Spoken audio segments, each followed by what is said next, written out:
All right, today we are doing lesson 24. This is solutions to systems of linear inequalities in two variables. First, we have a silly riddle. So here's a riddle. I'm thinking of two numbers that add up to 5.678. The difference between them is 9.876. What are the two numbers? So let's name any pair. Actually, I think what I did when I previously did this lesson was I canceled these two out. So just draw a squiggle through these. How can we make a system? Because we're just gonna start straight there. Does anybody remember how we did this when we did our objective 2? No? So we have two numbers. They can add together to make 5.678. But when we get the difference, when we find the difference, what is that? Like dividing. Subtracting. Okay, so when we subtract the numbers, then we will get 9.876. So we need a variable to represent each of the numbers. So if we have x equals number 1 and y equals number 2, we will add them together. So x plus y equals 5.678. If we subtract them, so x minus y, we get 9.876. How do you want to solve this system? Do you want to use graphing, substitution, or elimination? Substitution? So, and I'm going to write these out because it's been a while since we've talked about these. So we had graphing. So you look for where the two lines intersect. Substitution. That's where you solve for one variable and plug it in for the other one. And then finally, elimination. So you want to do substitution, right? Which variable would you like to solve for? The y? Okay. So if I solve for y, do you want to do that on the top or bottom equation? The bottom? How do we do that? We subtract. You add x to both sides. Add x to both sides?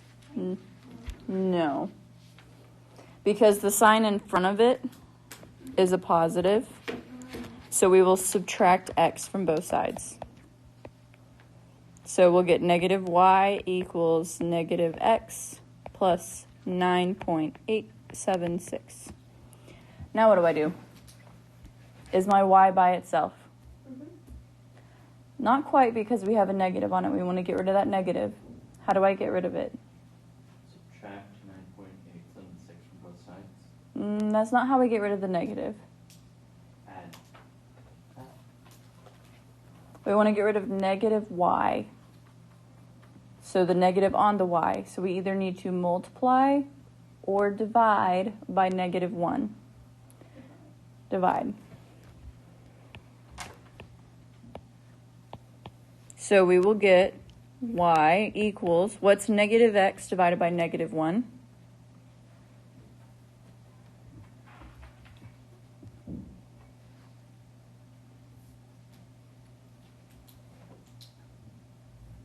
What's a negative divided by a negative? What's anything divided by 1? 1. Itself. Just x. What's 9.876 divided by negative 1? Negative 9.876. So we minus 9.876. Now we're going to take what y equals and plug it in for this y right here. So we are going to get, I'm going to do this over to the right. We're going to have x plus, and I'm going to put in parentheses, x minus 9.876 equals 5.678. Okay? Is there anything outside of my parentheses that gets distributed to everything within the parentheses? No, because it's not attached to it. We're adding it to it. So there's nothing attached to it. So we can get rid of our parentheses.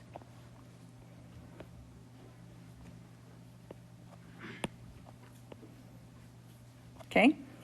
What do I do now to solve for x?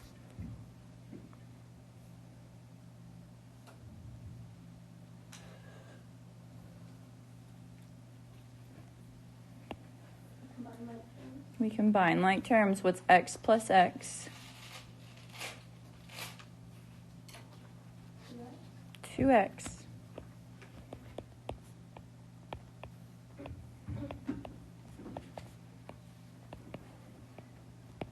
Okay.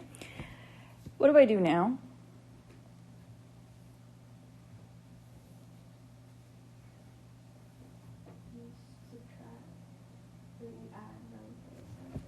Okay, so we're going to add the 9.876 to the other side. So we're isolating our x right now.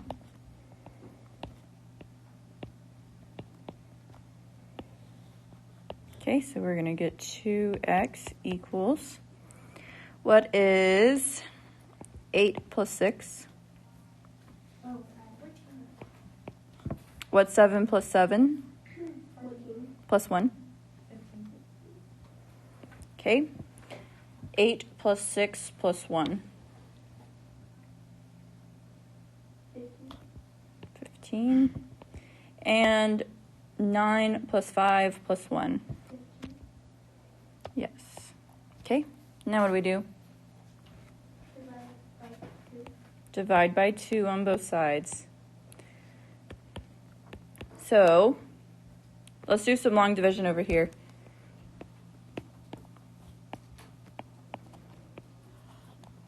How many times does 2 go into 15?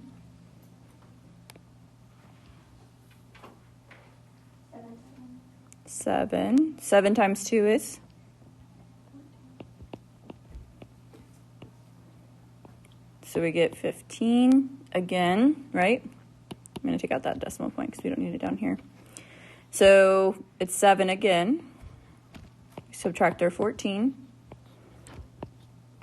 Drop down our 5. You're noticing that it's going to be 7 again.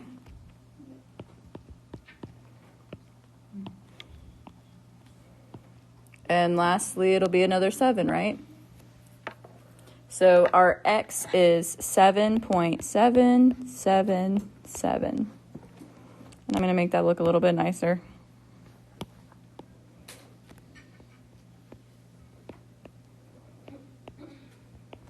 Okay, so now we're going to take that and solve for y. Do you want to plug it into our top equation or our bottom equation? The top one. So we will have, I'm going to circle this one, we're going to do this one. So 7.777 plus y equals 5.678. How do we solve for y?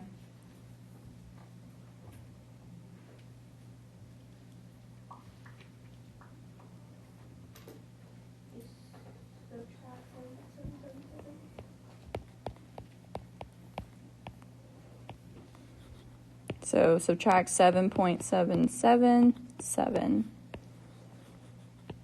So we get y is equal to, I don't feel like doing that subtraction right now, so I'm just going to plug it into my calculator for us.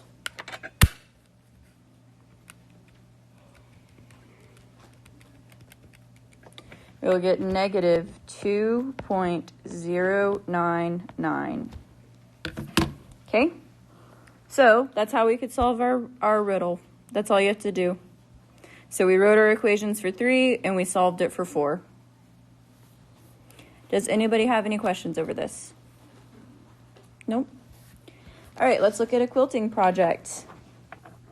To make a quilt, a quilter is buying fabric in two colors, light and dark. He needs at least 9.5 yards of fabric in total. The light color costs $9 a yard and the dark color costs $13 a yard. The quilter can spend up to $110 on fabric. So, let's first make our equations here. Or make assumptions about, hold on. Actually, we don't have to do that yet. We can come over here. We have these two graphs. We're supposed to write an inequality to represent the length constraint. What was our length constraint on the information on that backside? What? How many yards did he need? He needs at least 9.5 yards of fabric in total. So, is that a minimum or a maximum? Minimum. A minimum. So, which graph represents that? A or B? A. So, this is length constraint. Okay, so how are we going to write this inequality? We have X to represent yards of light fabric and Y to represent yards of dark fabric. And our length constraint was 9.5. What are we going to do to get to the 9.5?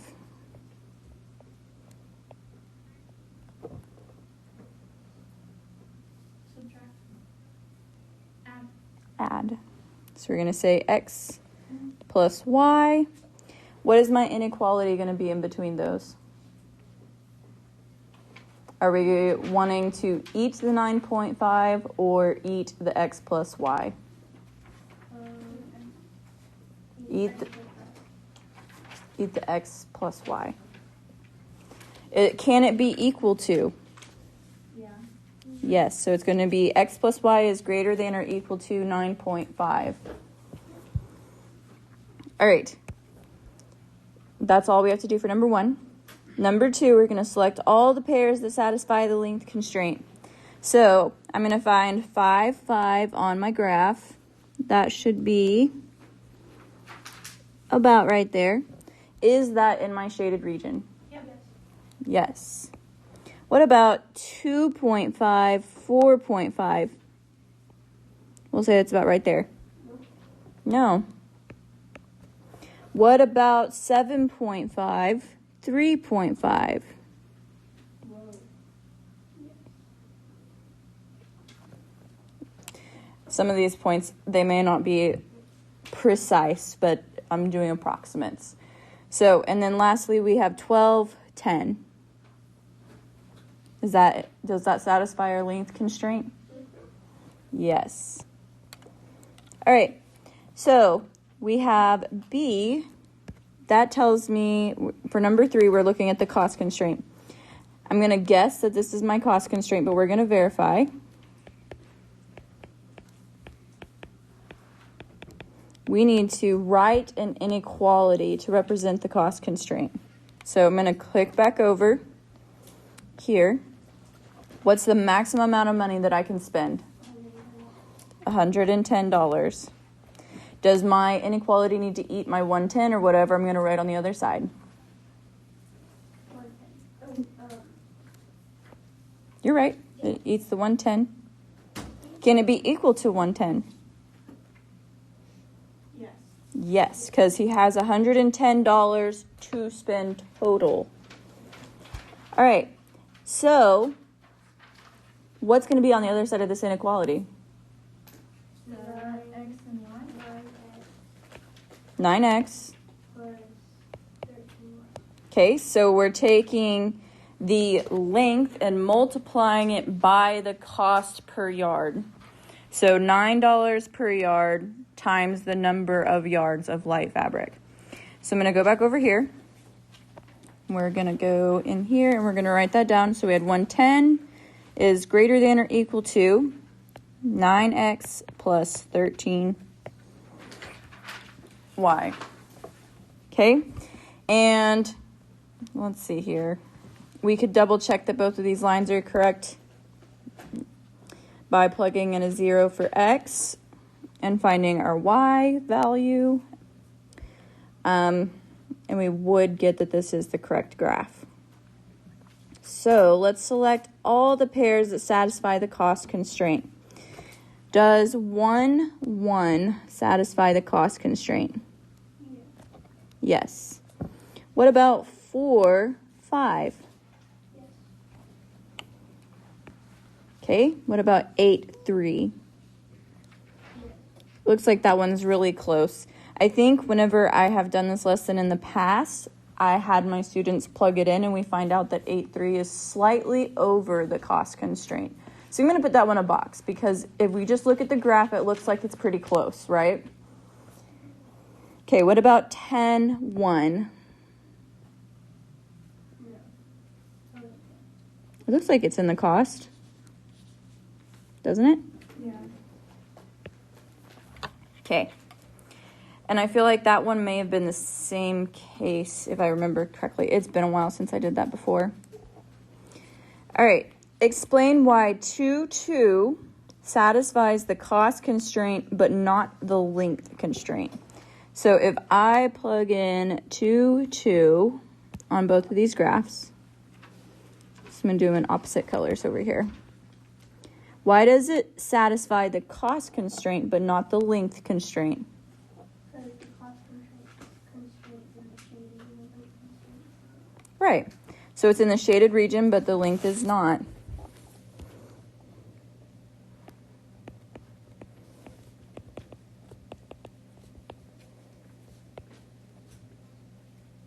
Okay, so it's in the shaded region for cost. So it costs less. It costs less than $110. It is not in the shaded region.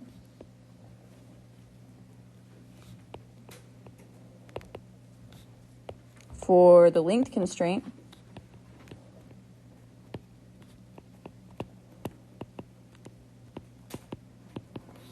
because 2 plus 2 does not equal 10. Or sorry, 9.5. I don't know why I said 10. 9.5. It's not greater than or equal to 9.5. Let me make that look a little bit better.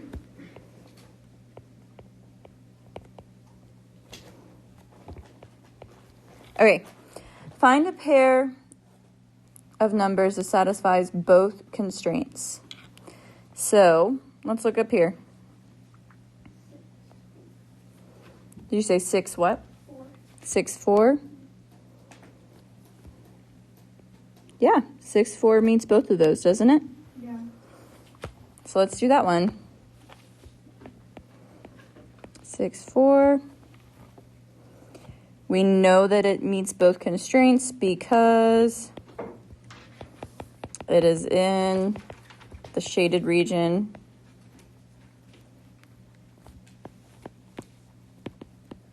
For both graphs.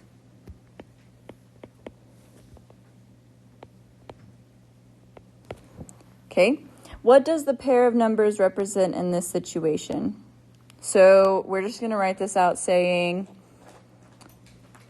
that, did we get a name for this person that we're talking about? Or is he just somebody that's going to sew? No. She's the quilter. Just a quilter? So let's just say the quilter can buy 6 yards of light fabric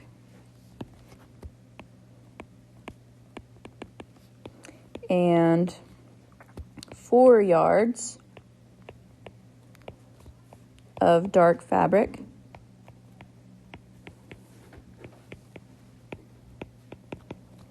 and actually instead of and I'm going to say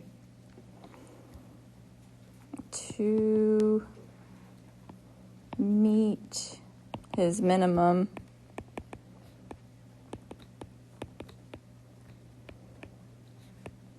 of 9.5 total yards and stay within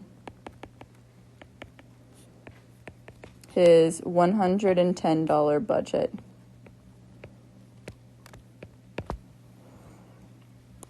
Let's go ahead and go to the next page. All right, so we've had some of these situations before. Technically, we had them yesterday. Remember, we did concert tickets and advertising packages yesterday. Now we're going to do bank accounts. Okay, so we haven't done this one yet. I left this one out so that we had something kind of fresh to look at. It's going to be a similar process to what we were doing.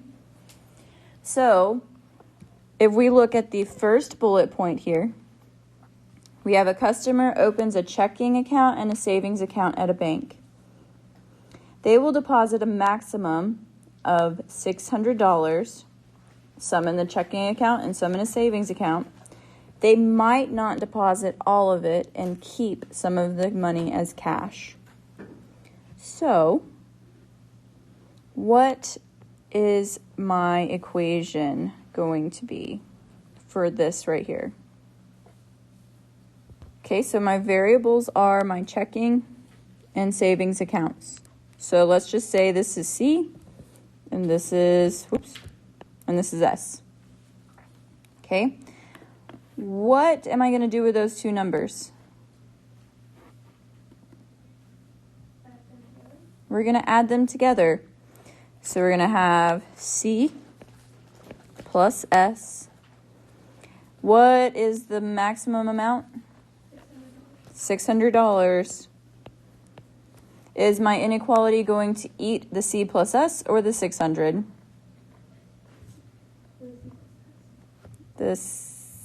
No. The 600, because it's going to be the maximum. Okay. What can...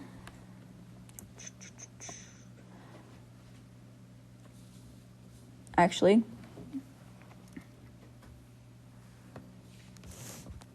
Let's go ahead and say that C is our checking account down here. S is our savings. Okay. And let's look at our second part up here, the second bullet point. The bank requires a minimum balance of $50 in the savings account. It doesn't matter how much money is kept in the checking account. So let's keep, this will stay our S. What could be my inequality I get from this?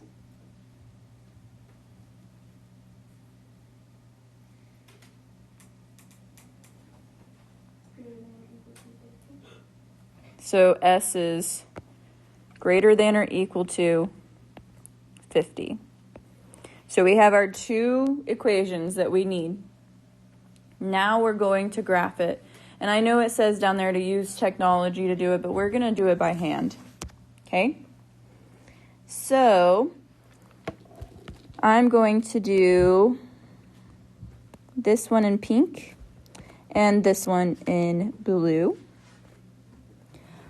And if you have colored pencils, go ahead and get those out so that you can do these in different shades as well. If you need colored pencils, raise your hand and I will bring you some right now. Okay, so how do we want to graph our first equation?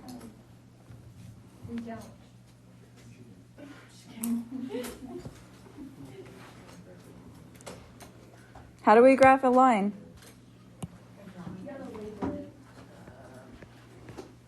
So if I say checking is my x-axis and savings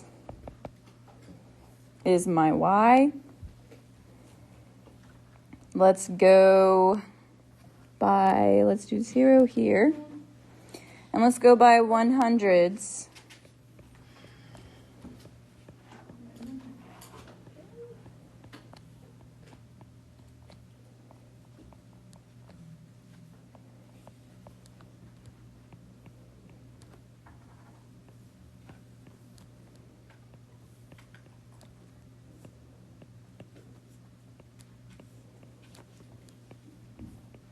Okay.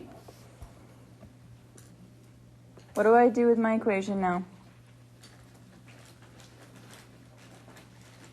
Solve for y equals x plus 3. Okay. Which one's my y? Savings. The savings. I'm going to move this over here for a second. Okay, so what do I do to solve for savings? You subtract c from both sides. But we don't even know what c is exactly, so we subtract it. Okay, so we get S is less than or equal to negative C plus 600. What is my M?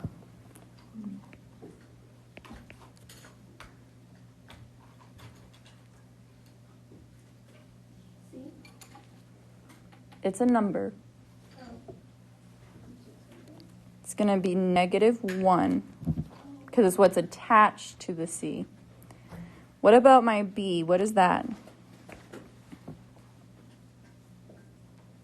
What's my y-intercept? What?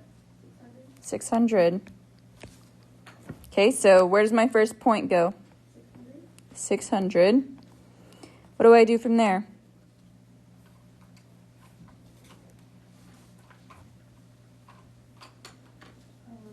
What was my M? -1. Okay, so we go down 1 to the right 1. Is my line going to be solid or dashed? Solid. Why is it solid? Because it's also equal to. Because it has the equal to sign. So, it's okay if your line is not perfect. Just do your best. So you don't have a ruler out right now. So, am I going to shade above and to the right or below and to the left? Above. What was this equation telling me? The maximum. Oh, wait. The maximums. So we don't want to shade above. We want to shade below. So, oops.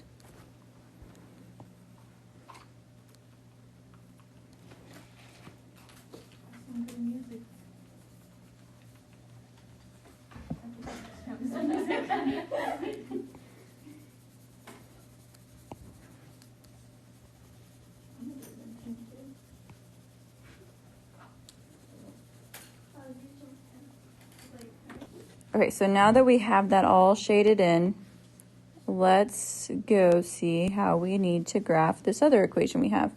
So I'm going to I'm just going to leave it there. So the S is greater than or equal to $50. How do I graph that?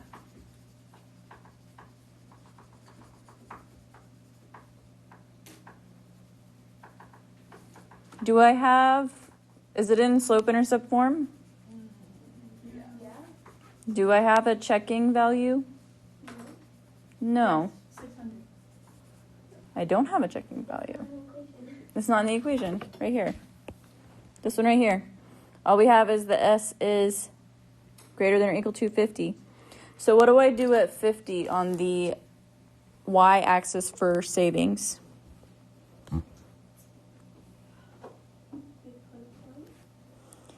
We put a line. So for any x value, my savings has to have $50 in it. Okay? Then, do I shade above or below that line? Above. We shade above it. Because it is greater than. The whole thing above it? Yep. The whole thing. That's why you're doing it in two different colors.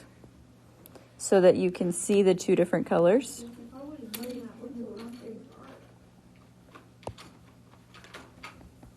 Okay, see how it kind of turned a purple-ish color on the screen? Okay. I'll give you guys a second to finish that. All right, let's go to the next page. And we're supposed to identify a solution to the system. and explain what the numbers mean in that situation. So let's pick a solution that's in the double shaded region. So somebody pick a number. 100. Okay, so 100 what? 100, 200? Okay, so we're going to put this over here. Wait, what was number 2? Number 2 was the shading, the graphing of it. Okay. I thought we had to write something. Nope. All we had to do was graph it. It says include labels and scales for the axes, which we did. And instead of using technology, we just did it by ourselves. Cool. Yep. So, what does 100 mean?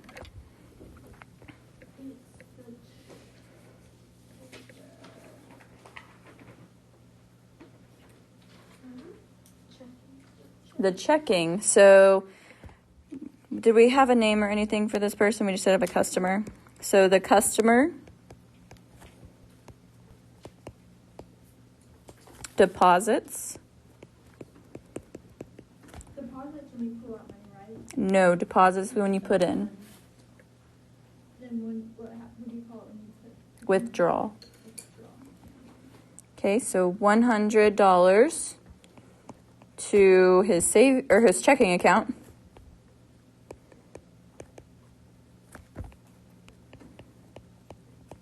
And $200 to his savings account.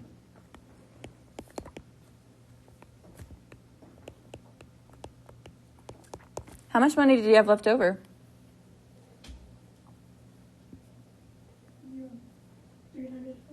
$300 because he had $600, right? Oh, yeah, 600. He kept $300 in cash. All right, we are not doing the scavenger hunt right now, so you guys will have practice problems to do, and make sure you get those done before probably Thursday.